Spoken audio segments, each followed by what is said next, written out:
All right. Hello, everyone. I'm Keith DeStone from the Harvard University Center for Hellenic Studies. I'd like to welcome you back to the Cosmos Society online open house series, which is meant to bring current researchers into conversation with our broader CHS community. Our guest today is Dr. Lindsey Maruzek. She is Assistant Professor of Classical Studies and of Art History at Indiana University, Bloomington.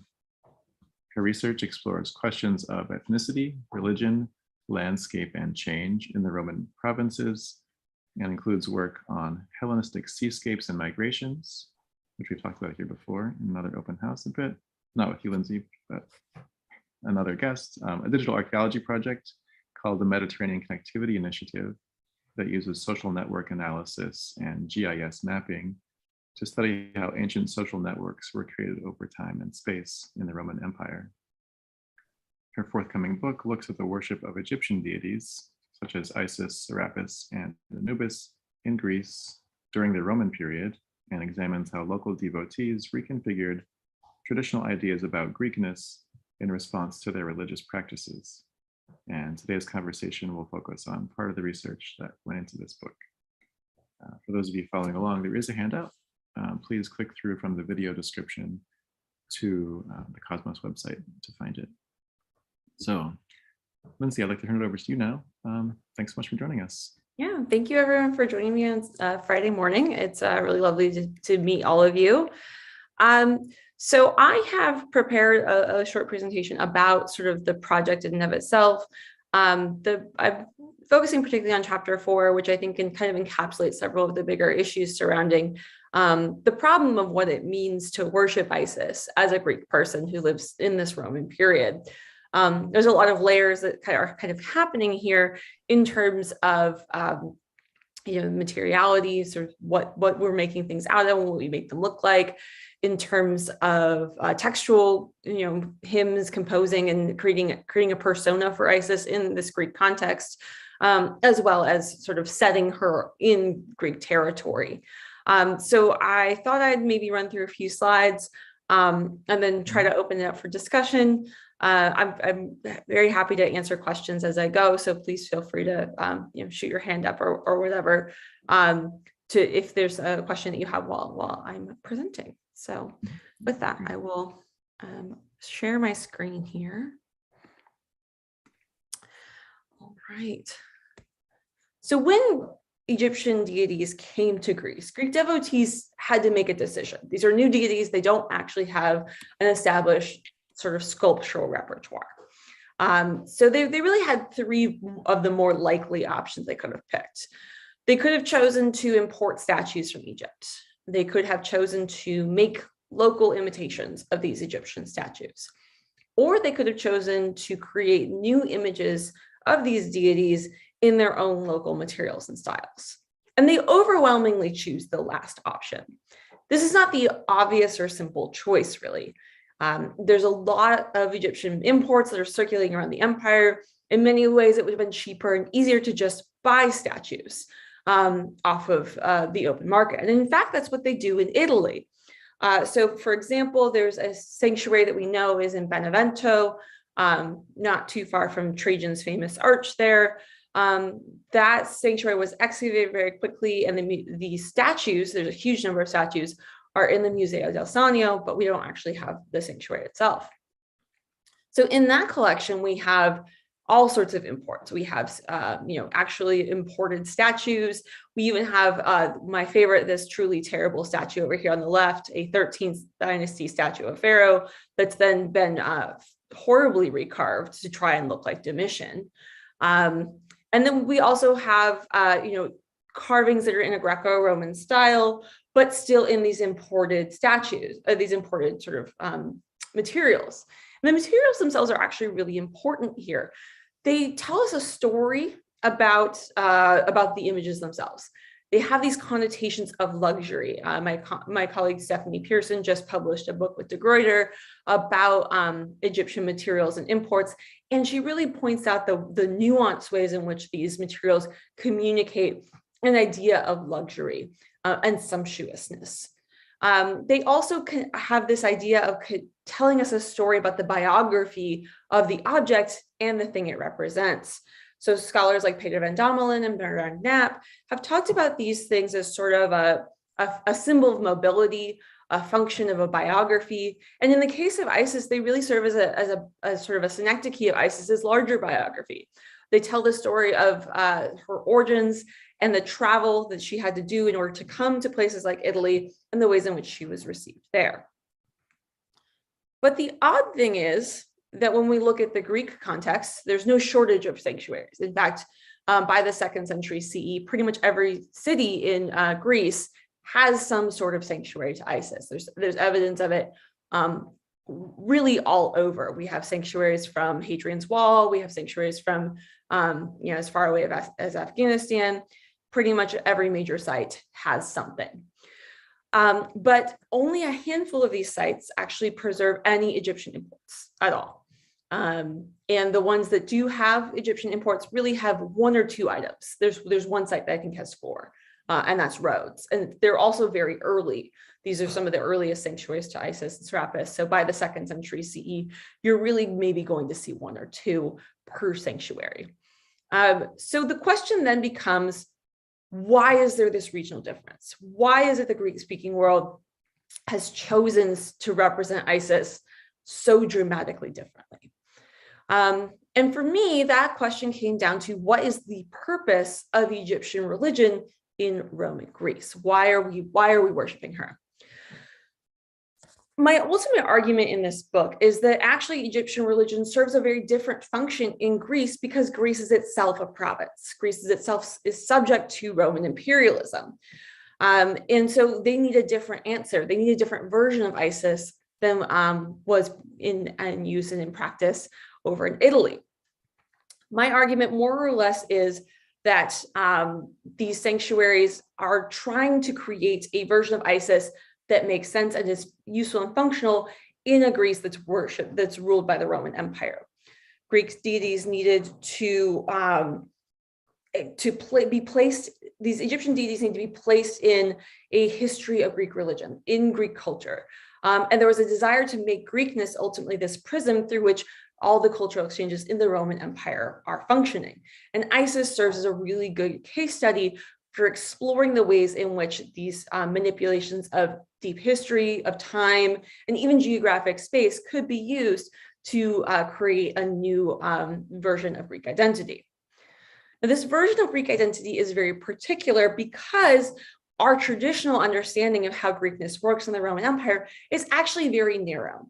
Almost all of the studies on Greek identity in this period focus on a very small group of writers called the Second Sophistic. Kendra Eshelman has written a really great book exploring actually the social world of the Second Sophistic. And these authors are very small. It's a very small number, maybe 20, 25 people. They're all elite. They're all male. They all also know each other, and several of them are actually family members. But their literature, they do produce a huge quantity of literature. It's really fascinating, and it does create these really fascinating ideas about Greekness in this period. There's sort of, to sum it up very briefly, there's kind of 2 main features. The first is a real emphasis on the classical Athenian past, that 5th century Athens. That is to them the best and most important period. And their desire is to kind of collapse the time that has happened between the 5th century BCE and the 2nd century CE, when these men are mostly alive, and kind of make this argument that they are the direct inheritors of that past has continued forward. My argument is that essentially we need to look at other groups of people to make sure that we're not just taking this one small group idea and applying it to the whole. So Isis devotees, they're a lot more diverse in terms of gender, race, nationality, geographic origins, socioeconomic class. It's a really wide-ranging group of people.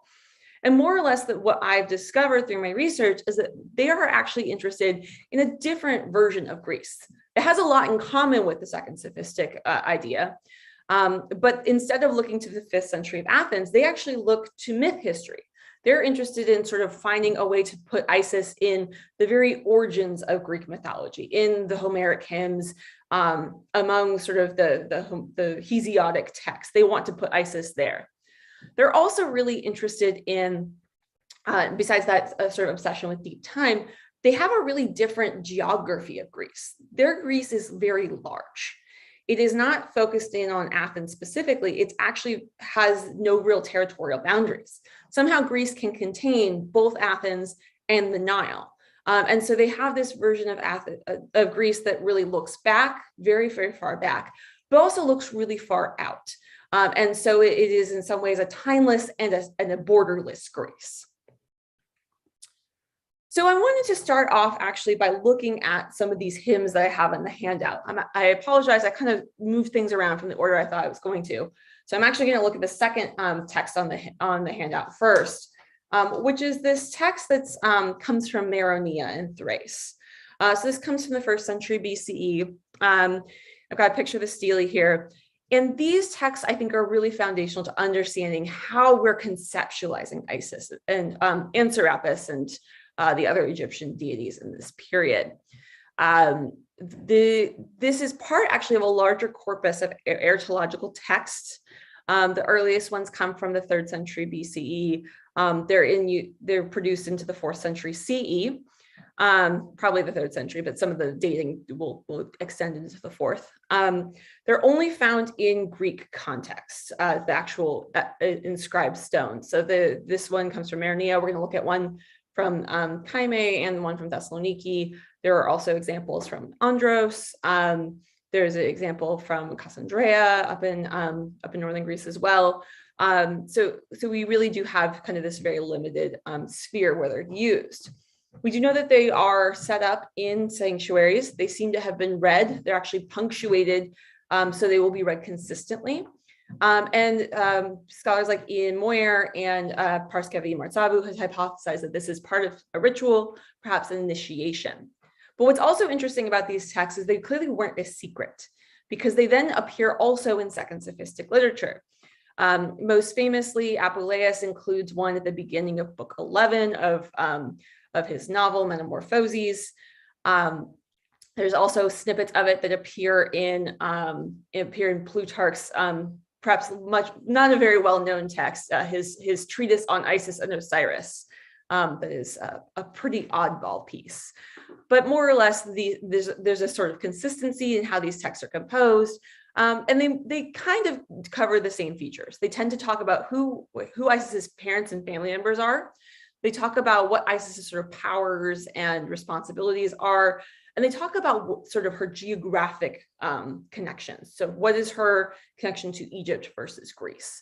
And so the Meronia one is particularly useful because it really emphasizes a lot of those features.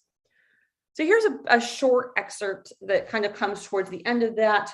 It's kind of picking up on several of the features. So the first thing is we can see that she's responsible for, actually, I'll just read this out. She with Hermes discovered writing, and of this writing, some was sacred for the initiates. She instituted justice. She instituted the non-Greek language for some, Greek language for others, in order that the race might be differentiated not only as between men and women, but also between all peoples. As a domicile, Egypt was loved by you. You particularly honored Athens within Greece. For there first you made the earth produce food, Triptolemus yoking your sacred snakes, scattered the seed to all Greeks as he traveled in his chariot. So here we're looking at a couple of things to sort of hold on to. The first is that Isis is now picking up responsibilities that have traditionally belonged to other deities in Greek religion. She's developing language and writing, which is often tied to Hermes. She's responsible for justice and law, which is, of course, Athena's purview. But the last part's actually quite fascinating, because here she's actually usurping Demeter's main role in Demeter's sort of signature religious function in particularly Roman Greece, which is the myth of her sort of foundation of the cult at Eleusis.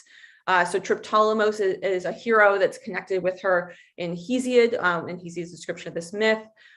This idea of her teaching the world to produce food and sort of becoming very closely tied to Eleusis and Athens is also comes out of the Homeric hymns. So there's a real sort of, I think the kids today would call it retconning, a rewriting of this early Greek history, this very early Greek literature, to say that Isis has been here all along. She's always been part of the Greek world.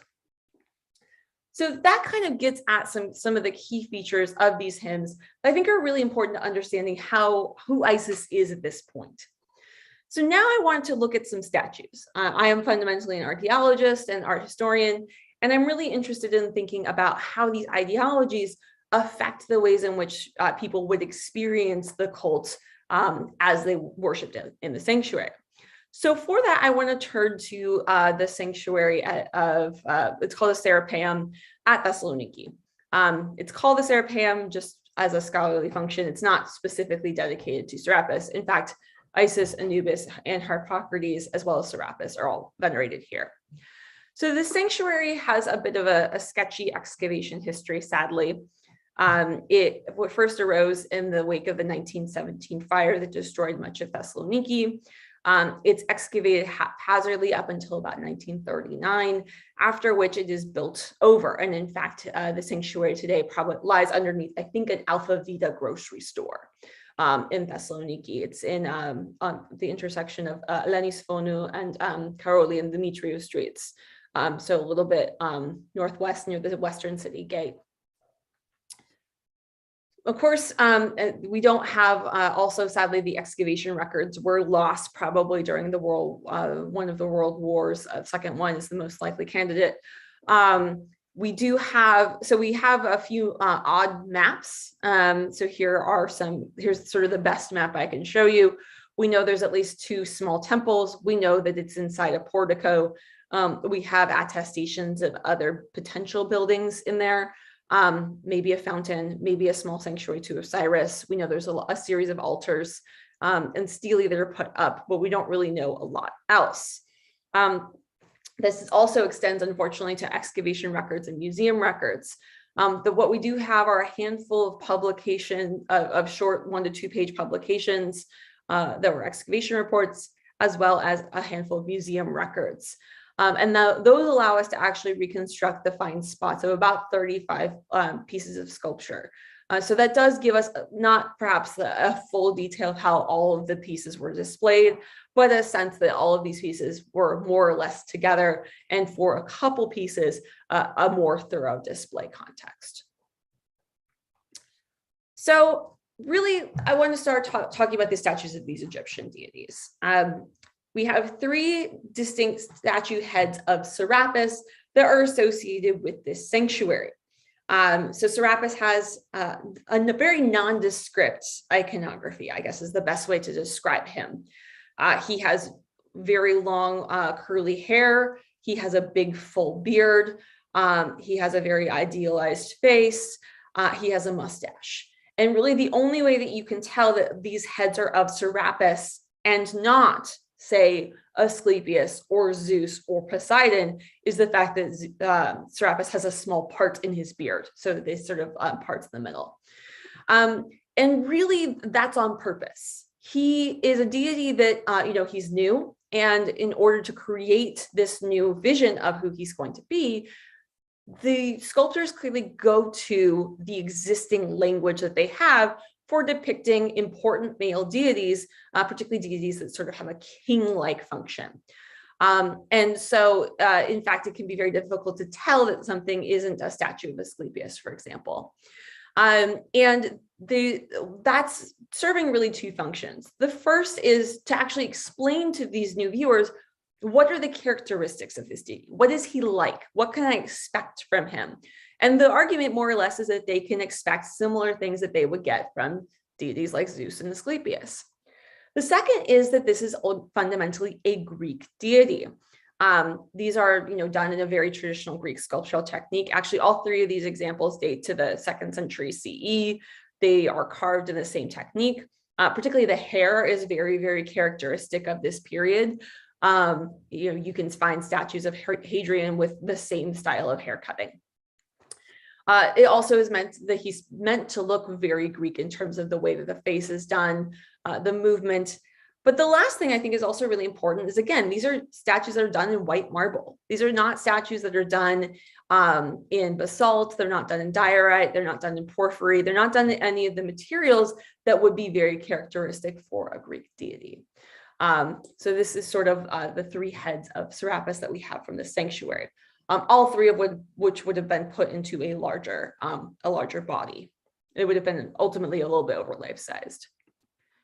We do have two heads of Isis as well. So I'm going to talk about the one on the left first, and then we'll come to the one on the right. So the one on the left is actually probably the earliest sculpture of Isis that we have in Greece. It is a very traditional Hellenistic style sculpture. This dates to the 3rd century BCE. It's a very impassive face, very symmetrical, no lines, no sort of emotion. Her hair is done a pretty traditional way for a Greek statue of this time period, where she sort of got part of her hair pulled back at the top, sort of the base of the head, and then a few locks left loose at the neck. But the technique here is actually telling us a really interesting story. In this period, the 3rd century BCE, there's not really an iconography for Isis yet. That is still very much being developed. Indeed, we won't have a full concrete iconography for Isis until the 2nd century BCE, almost 100 years later. So if we look really closely at this picture, this sort of detail over here on the right, we can see that there's a real difference in terms of sculptural technique between the hair that's close to the neck and the hair that's on the top of the head. And that's significant because one of Isis's most important characteristics in Ptolemaic period sculpture is that she has what we call Libyan locks or corkscrew curls. She's got these big, like sausage locks that you'd make with a big heavy curler that sort of flow down to the shoulders. And you can look at this, and if you really look at it for a long time, it starts to look weird. The top of the head has like a lot more volume than the bottom. And you can see here also, if you look on the right, that there's actually these really deep lines. The deep lines are created with a drill, which is not terribly frequently used in this period for Hellenistic sculpture. But it also creates a completely different effect. You can just even see the difference in terms of light and shadow between the top and the bottom of her hair. And so my argument here is that really what we're looking at is a statue where they're either fumbling around trying to figure out how you would represent Isis, or they've actually recut a statue of a different deity to have these characteristic curls of Isis. So they may have even taken a statue that was meant for a completely different goddess and made it to be Isis.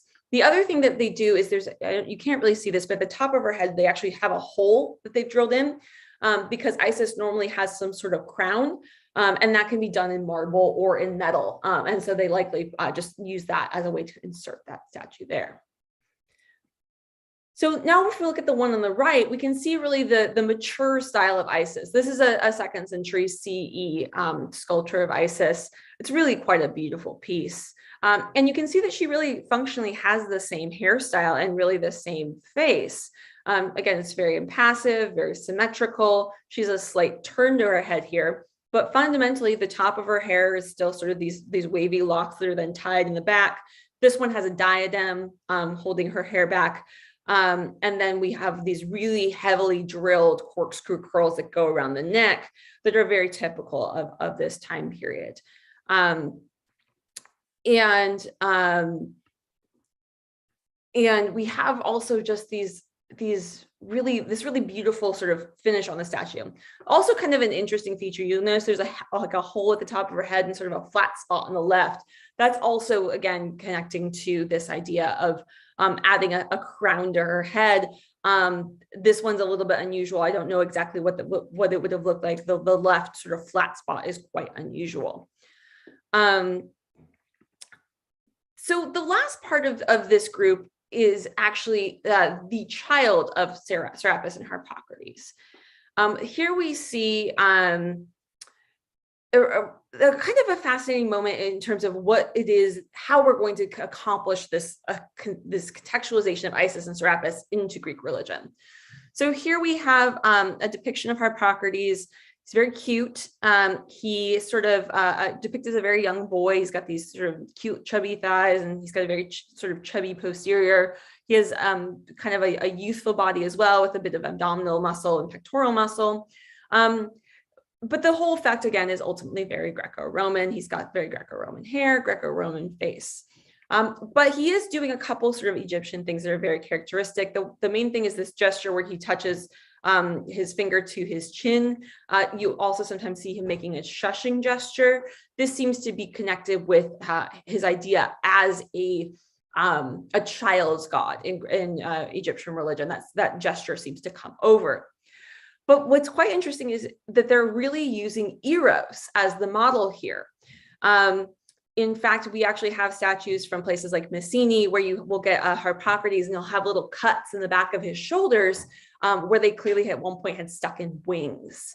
And so really there is this deep connection between the two. They're both child deities. Harpocrates does have certain powers. We do have an erotology for him from Chalkis that's from the 3rd through 4th century CE. There he's given these interesting powers. He's in charge of how long the seasons are going to be and reckoning the time of the year, as well as he's in charge of music. So he has a more potent role in the cult than, say, Eros would have had in the worship of Aphrodite. But there definitely is at least a visual connection between the two of them.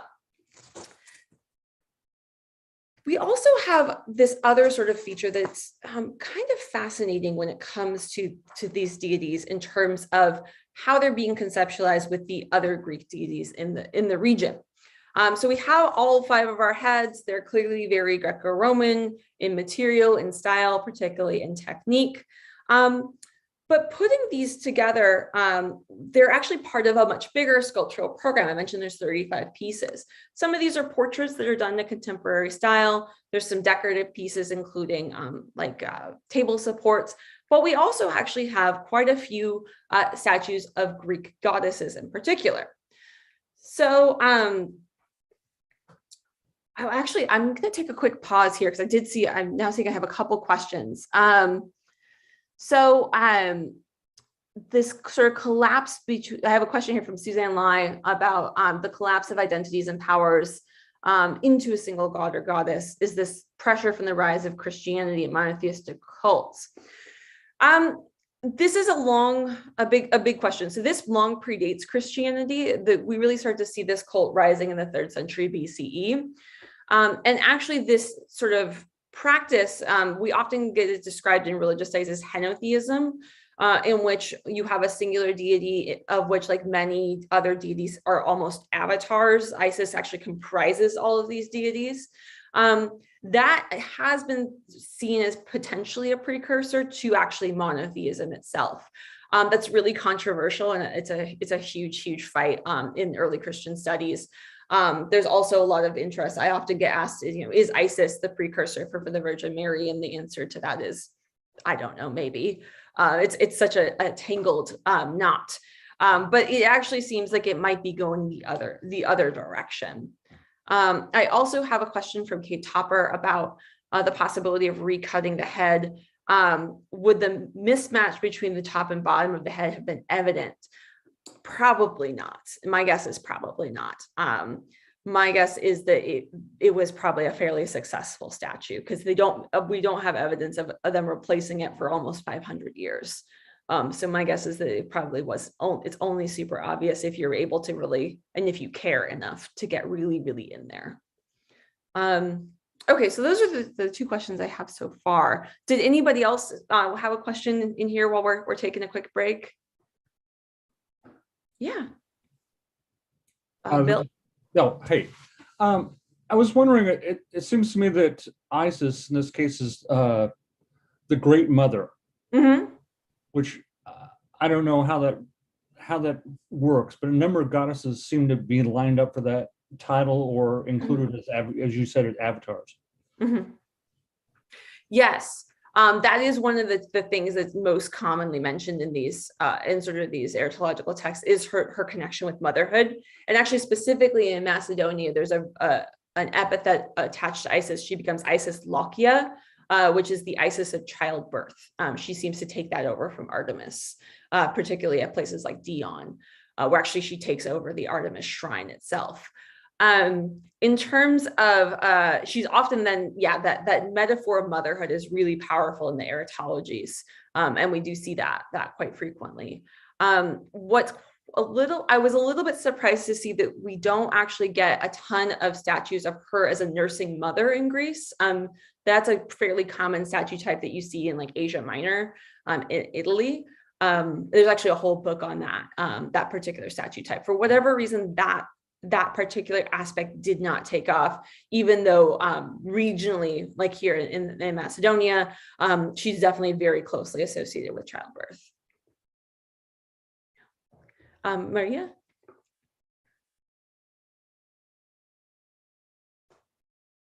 Yes, thank you very much for the fascinating talk. I just wanted to ask you on the map that you showed how the sanctuaries of Egyptian gods are dispersed throughout the Greek hinterland and also in Anatolia. Mm-hmm. Yes, here, this is a fascinating map. I just wanted to ask you, is there a dividing line? I mean, how do we conceptualize this sanctuary? Because I have a particular sanctuary, which is in Cassandra. Mm-hmm. It is, okay, it bears the name of Zeus Ammon. Know the sanctuary, Yeah. I'm sure. So this sanctuary in a way conflates two deities. So would we consider this because it's not included on the map? So I assume there's a reason for this. So is there a dividing line, certain criteria upon which we call a sanctuary, a sanctuary of Egyptian god and not something else?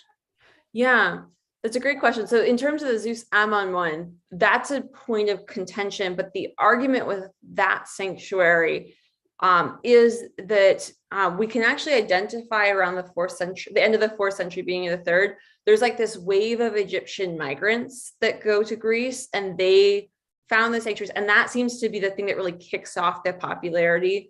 I've written about this. So we have evidence, there's a guy on Delos, there's a woman in Argos, there's a priest at Demetrius, there's a recently identified priestess up at Amphipolis, and they all seem to go around roughly around the same time. Why they all go and if they know each other, that's of course a huge problem. So it seems like the Ammon sanctuary, which is I believe it's 5th century. Am I correct there? That it's a little bit earlier in it, so it's not connected to the specific sort of like pulse that is sort of more often connected there. Now, in terms of identifying something as primarily a sanctuary to an Egyptian deity versus, because of course I'm about to talk about how they often share sanctuaries with other deities and what that does and why, that can be very complicated, of course. Because, so for example, the sanctuary at Dion, we know originally it is like a 4th century, 3rd century sanctuary to Artemis Elithea. Then for whatever reason, it gets taken over by Isis Lakia. Artemis still receives some veneration there, but eventually it peters out. So you have these situations where it's an unstable power dynamic within a sanctuary. So this map is primarily based on like epigraphic finds that mention a sanctuary, as well as architectural remains that actually indicate that there is a sanctuary. So like if there's a little, like, I think it's a white lozenge with a red like outline, that indicates there's an epigraphic attestation of a sanctuary, versus if there's like a black lozenge, like I'm trying to think if we can see one that's very obvious here. Because there's one, where is it? Like on Chalkis, there's a tiny, in Eretria, there's like a tiny black lozenge that indicates architectural remains. And so it is also very case by case, of course, because each of these sanctuaries is excavated and studied by different people. And then this map has been compiled by another scholar who's then, of course, using their own heuristic as to what counts and what doesn't. So it's probably not a very perfect or systematic identification, I guess is probably the real answer, even though it's not the most satisfactory one. From your experience, because you're an experienced archaeologist, what would you consider? I mean, if you were invited to give a label on Zeus Ammon sanctuary. What would you say it is? Oh, that's hard. That's earlier than my I really feel comfortable with. I mean, I would want to put that in a slightly different category, like the famous inscription from the Piraeus attesting that there is an Isis sanctuary down there in the 4th century. I would want to put that probably with sanctuaries that support migrant communities, because that's my best guess for that sanctuary, is why it's there, is that it's supporting a community of Egyptian migrants. But I don't know all the evidence from that sanctuary as well. So that's a guess, but it's not a particularly educated one. But still, as a guess, in a way consolidates the fact that there were Egyptian migrants in northern Greece, and they brought with them their religion. Yeah, that would be, to me, the thing I would be most, I think that's very likely, because we know definitely in Piraeus we have huge quantities of these migrant communities, and even though we really see that supposedly taking off in the Hellenistic period, I think that we just haven't thought that carefully about what migration in the classical period looks like. Well, some people have, but not enough, I guess, is the answer there. Great, thank you very much. Yeah, no, thank you. Any other questions before I start chatting about other sanctuaries? Yes, Helene? Yes, first, thank you for the most interesting presentation. I just have a question about Pausanias. Pausanias mentions several sanctuaries of Isis. Was there anything interesting found at the places that he mentions? Sadly, I think the main one he talks a lot about is Tithras, and I don't think we found a sanctuary there. I think around Tithras, the big sort of find, we have a lot of epigraphic attestations of enslaved people being dedicated to Serapis as a form of manumission. Sadly, when you read those inscriptions, it seems like being dedicated to Serapis was a real bummer. Often those included, you still had to work for the person who had owned you, and you weren't allowed to move, and then you also had to work for the temple. So it does seem like, but that, I mean, there's a lot of debate around those inscriptions. I fall in line with Elizabeth Meyer with seeing those as sort of a regional thing, like a weird, like sort of regional practice rather than like a global practice. But I don't think that there's been a lot of excavation around the ones that he identifies, which is Tithras is, I think, the one he talks about the most.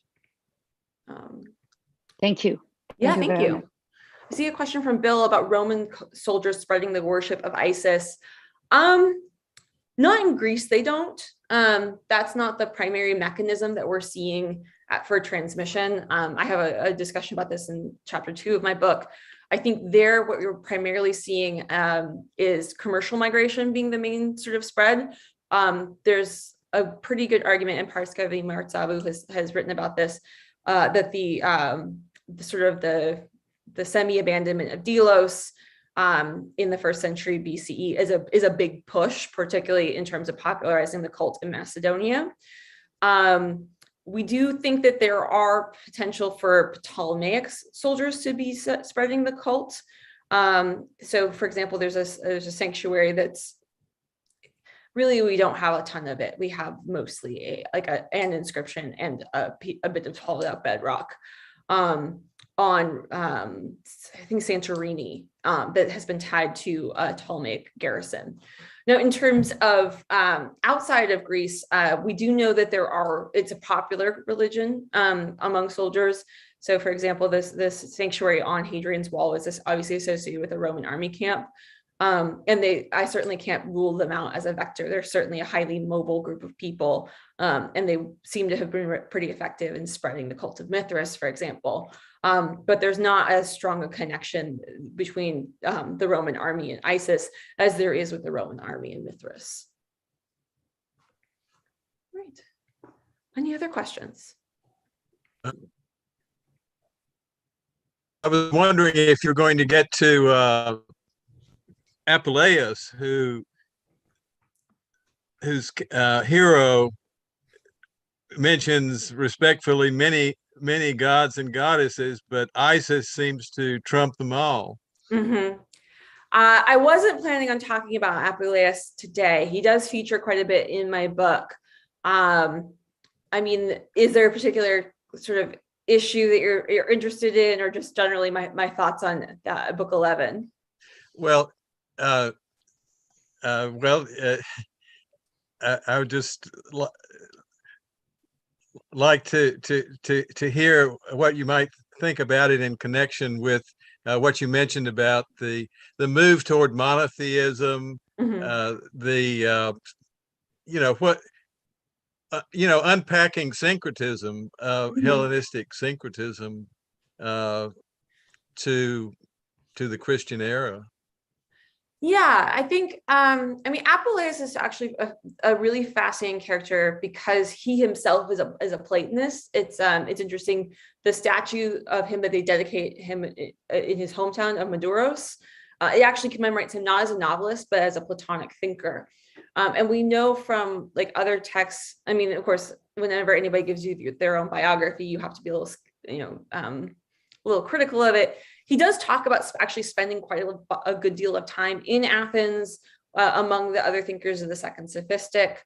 And he does mention at some point being initiated into something at Kenkrei. Of course, that would make me very happy if it was the cult of Isis, but he doesn't actually say Isis, so that's a real bummer for me.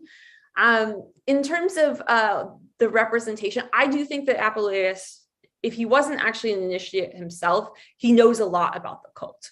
And it might not have been that hard. It's clear that he's read these eratologies. It's clear that he like knows a lot of people who are involved in the cult. He seems pretty familiar with like the material culture of the cult.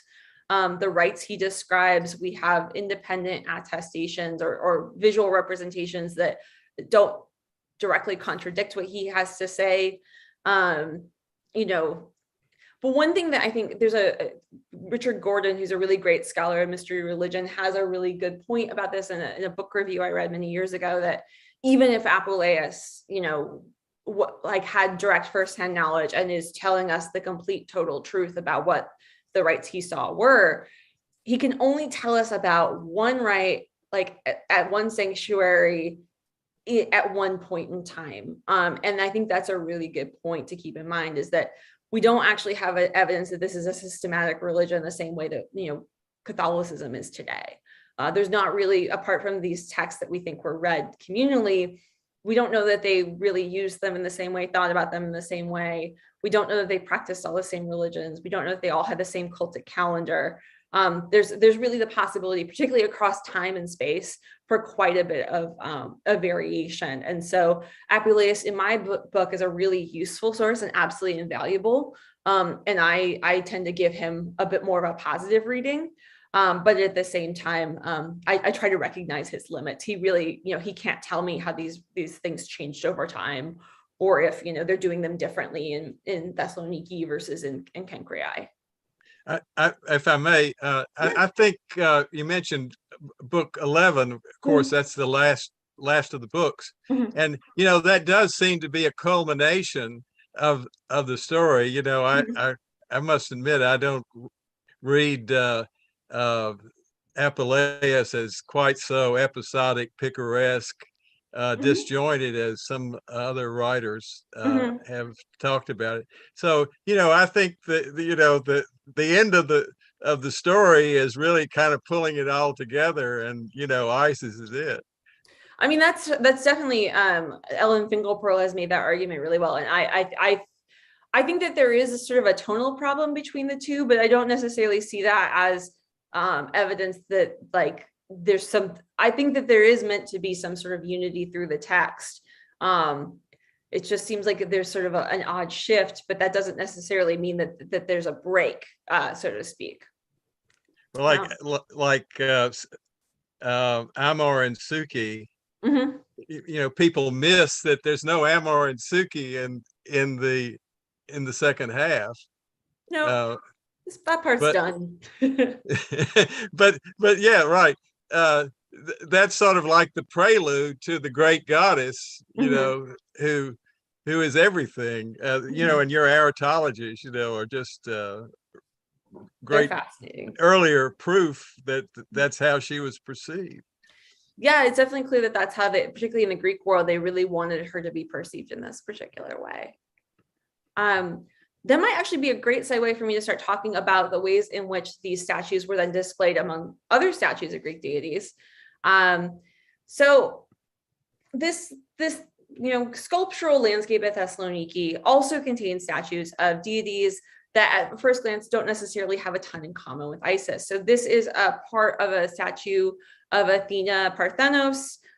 It's a fairly common statue type that we see throughout the Greco-Roman world. So here it's pretty easy to identify as Athena because she's got her aegis here on, her little magic goat skin that has her little gorgon face on it. The positioning of the arms we're able to tell then that it is this Athena Parthenos because of the ways in which the arms are held. Also particularly exciting is this beautiful statue of Aphrodite. So this is a copy of, again, a really common type that we see everywhere in the Roman Empire. It's called the Louvre Naples type. It's thought to be a copy of the statue of Venus Genetrix that was set up in Julius Caesar's Forum at Rome. And it's pretty easy to interpret what this version of Aphrodite is all about. This is a very, clingy chiton. There's very little left to the imagination. This is an Aphrodite that's sort of about sexuality and sensuality. That's what we're getting at here. So putting all of these together then is quite interesting because you also have some textual evidence that really suggests there's a familial relationship between the Egyptian deities and the Greek deities. So several of these inscriptions that we find in here, these are just sort of general votive dedications of things like altars or stelae, honor the Syneoi Theoi, the Theosynbomoi, and the Theoi and Temenoi. So respectively, that's the gods that share the temple, the gods that share the altars, and the gods that share the temenos or the sanctuary itself. Many of these are pretty formulaic, but what's quite interesting here is that we always get the names of the Egyptian deities fully spelled out. So we get, most often it's Anubis, Serapis, and Isis. Occasionally Harpocrates will take Anubis's place there. And the Greek deities are always sort of lumped under that collective title of the ones that share. And so this formulation might have been repeated as part of this hierarchy where we're trying to say, again, that the Egyptian deities are the most important. They're the top of that henotheistic pyramid, and those other deities are sort of subsumed under Isis and Serapis. But if we look a little bit further afield, we can actually also see that this formulation does something in terms of putting Isis and Serapis in that Greek family. So in her study of the introduction of Asclepius's cult to Piraeus in the last quarter of the 5th century BCE, Jessica Lamont examines a sacred law that prescribes the proper handling of sacrifices at specific altars and stelae dedicated to different gods who shared the temenos with Asclepius in his sanctuary.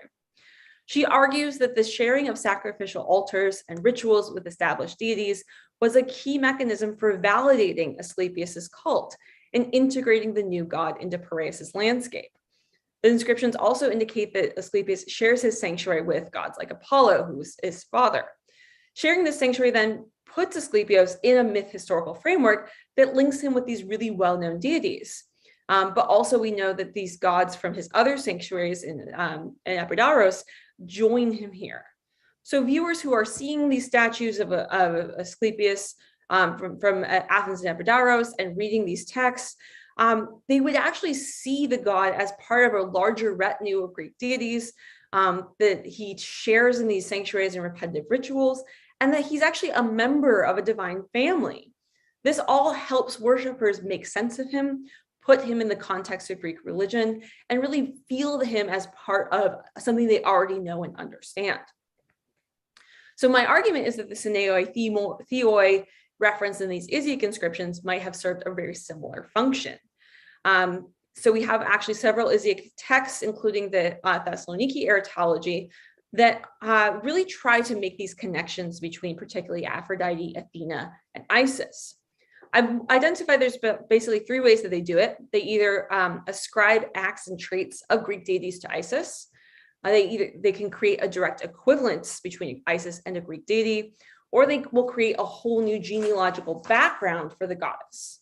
So in the case of Athena, we actually can see elements of all three. In Plutarch's treatise on Isis and Osiris, he creates this direct equivalence.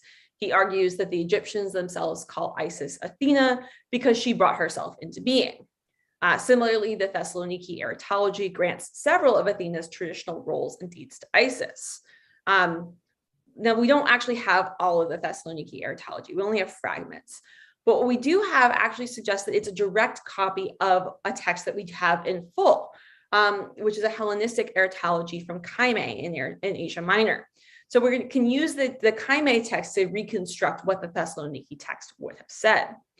The Thessaloniki, we don't have this portion of the text from Thessaloniki, but the Kyme Eratology tells us that Isis is the one that defines Greek and barbarian tongues. Again, something that we tend to attribute to Athena. And that Isis is responsible for human justice. Again, a role in Greek religion that is often filled by Athena. But we also have in the Thessaloniki Eratology an attempt to recreate a new bloodline for Isis.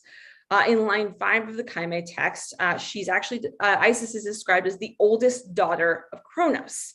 The Greek text says, ego emi Kronu thugater presbutati, which would make her Demeter's sister, Athena's aunt, and perhaps even an Olympian deity in her own right. Plutarch gives us several conflicting accounts of Isis's parentage, at one point naming Hermes and Prometheus as potential fathers, and then in a later passage, Hermes is her grandfather. Don't worry about that. But in other places, we do actually see a real connection with this Olympian family. Now, at the same time, there's a real concern about where Isis comes from and whether she's Egyptian or Greek. And so we see a rather creative recreation of Isis's backstory in which she becomes a migrant herself. So Isis is said to be born in Egypt and that the Egyptian city of Bubastis was built for her. This is in line 11 of the Kyme text. And then the text actually ends with her invoking Egypt as the land that raised her in line 57. But there's actually quite a temporal difference here. It's clear that Isis is from Egypt, she's raised there, but there's not a sense that she actually lives there now or has a real connection to the sanctuary. So she becomes a deity born in Egypt of Greek parentage. And so it really becomes this very complicated story. Now, in terms of Aphrodite, we actually can see, again, this attempt to give Isis traditional roles that are given to Aphrodite. In lines 27 and 30 of this Kyme Eratology, Isis is granted the traditional duties of Aphrodite and Venus, particularly things like love, productive sexuality. We also have repeated dedications to Aphrodite throughout the sanctuary that cement this connection. So we have, in addition to that Louvre Naples type that's very sexy, we have this perhaps more constrained version of Aphrodite, Homonuia, and Eros. Eros's little tiny feet are over there on sort of the lump that's appearing on the left side of your screen. This was dedicated by a priest named Plotinos, and the statue depicts the goddess in a much more controlled fashion here, wearing a belted and sleeved chiton with a himation slung low across the waist.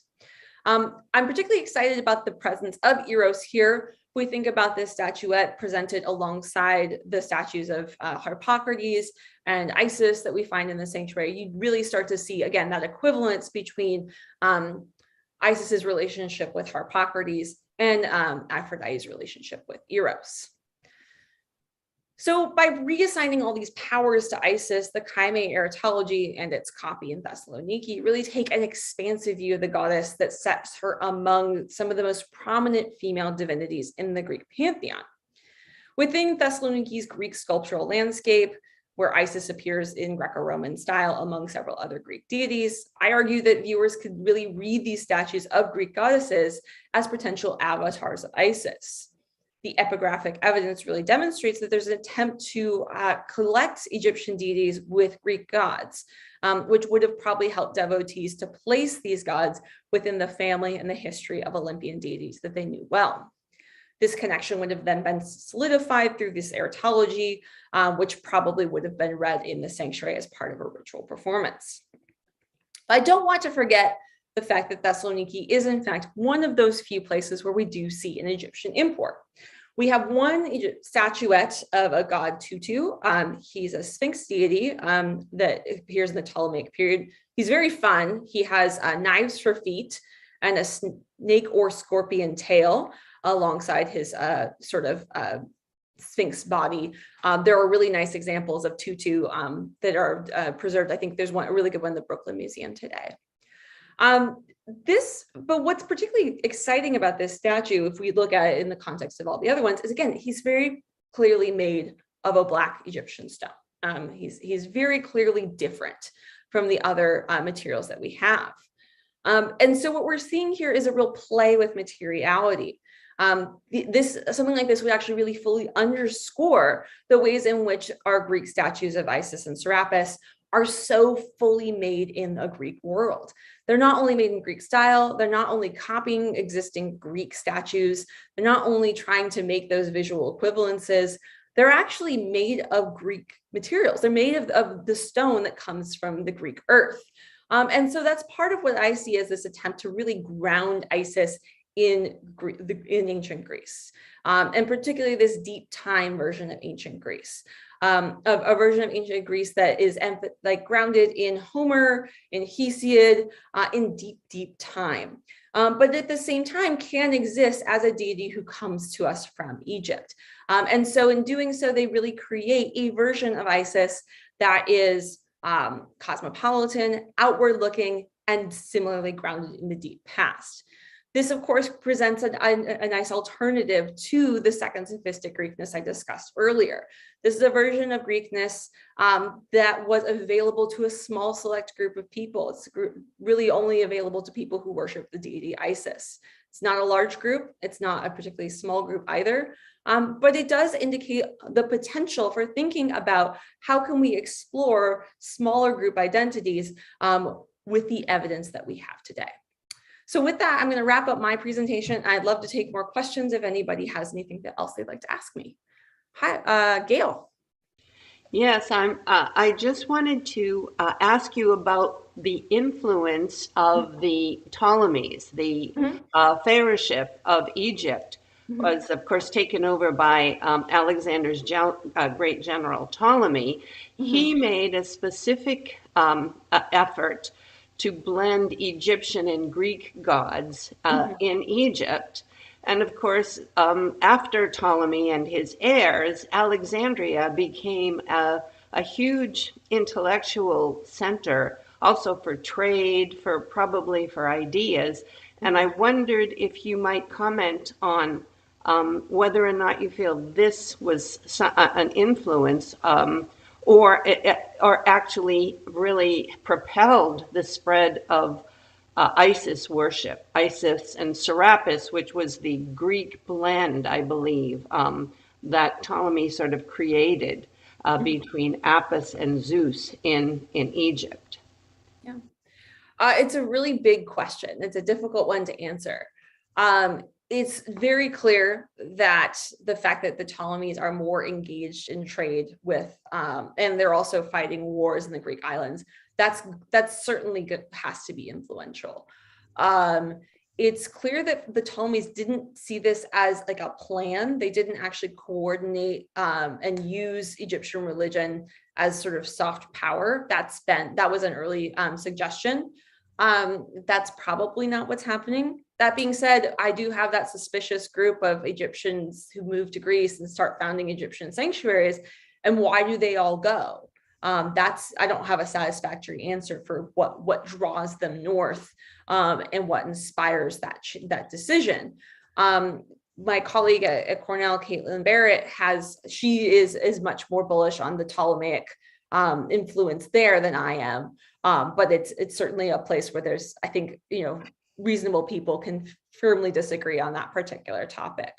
Now, in terms of like iconographic influence, it's clear that Greek sculptors have some some knowledge of the iconography used to depict these deities in Egyptian sculpture. We know that it's clear that they can see these statues. And so it's very possible that these things were being traded on the art market, which is a big part of Stephanie Pearson's new book. It's also clear that the various Cleopatras use Isis as part of their portraiture, and that is also a very likely influence in terms of the kinds of costumes that Isis gets, and that hairstyle in particular. So it's whenever we talk about like direct influence, it's really hard. I guess is sort of the main issue here, is that it's very difficult to say that there's a causal chain reaction. Particularly when we're talking about things like the spread of ideas or the spread of artistic types. So I think there's a constellation of different things that are all happening here, that are, the Ptolemaic empires, making trade go faster and making it easier. And then we have, Egyptian soldiers and Ptolemaic mercenaries mixing. And so there's a lot of different ways in which this can spread. I tend to favor a more decentralized power model for that. But there are certainly people who disagree with me. Thank you. Yeah. Bill? Hey, this has been a very fascinating lecture, I must say. Thank you. So I was wondering about, in the readings you gave us, the mention of the city of Bubastis. Bubastis, yeah. I was under the impression that's dedicated to an Egyptian deity, somewhat cat-like. Yes, it is. But this is also another thing that's happening at the same time. One of the features that we see throughout Ptolemaic Egypt is actually the growing synchronization of deities there. Probably because traditionally Egyptian religion had been a bit more decentralized. Different regions had been more attuned or more specialized towards a particular deity. It seems like the Ptolemies really pushed Isis and Serapis, which is not abnormal, actually. Egyptian mythology and religion changes quite a bit, with each king and dynasty, because they would change the mythology to suit their own political purposes. And so it seems like the Ptolemies really settled in on Isis and Serapis. And so you start seeing that henotheism quite early, where Isis starts subsuming other deities. She starts sort of subsuming Hathor, I think is the first one that she kind of takes over. And so at different points, she basically just becomes almost the central deity by the end of the Ptolemaic period. And so she gets to claim that Bubastis was built for her, even though it's pretty obvious that it was not. Okay. But how did the Hellenistic or the Greek world feel about cats? I know how they felt about dogs, but we get the discussion from Herodotus that they're very freaked out by the premise of being so overly into cats. But I don't know all of the bioarchaeological evidence, but I'm fairly certain that people kept cats as pets, and that there were cats active in this period. They're very useful pets, especially if you want to have them killing mice. My dogs, I can't get them to kill anything, so they're very useless pets. If I may, Yeah. You mentioned worship of Mithras and worship of Isis as somewhat contrary. Would you say that there was an exclusivist attitude among either of those?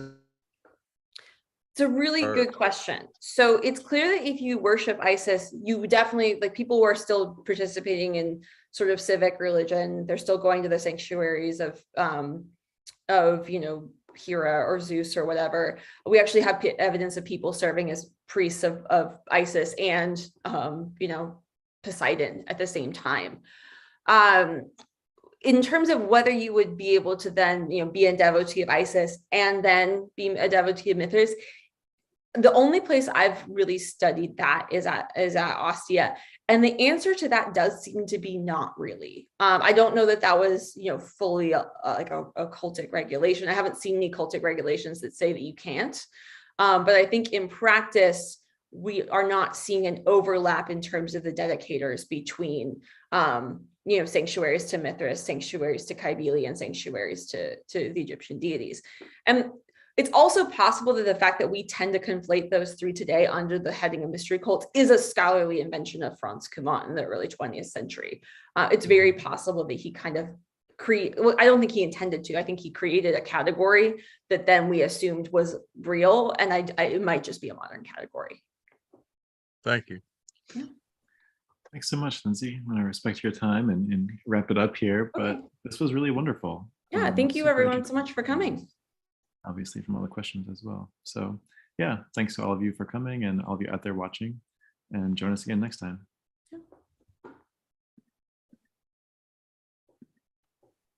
All right, we're off the air. All right.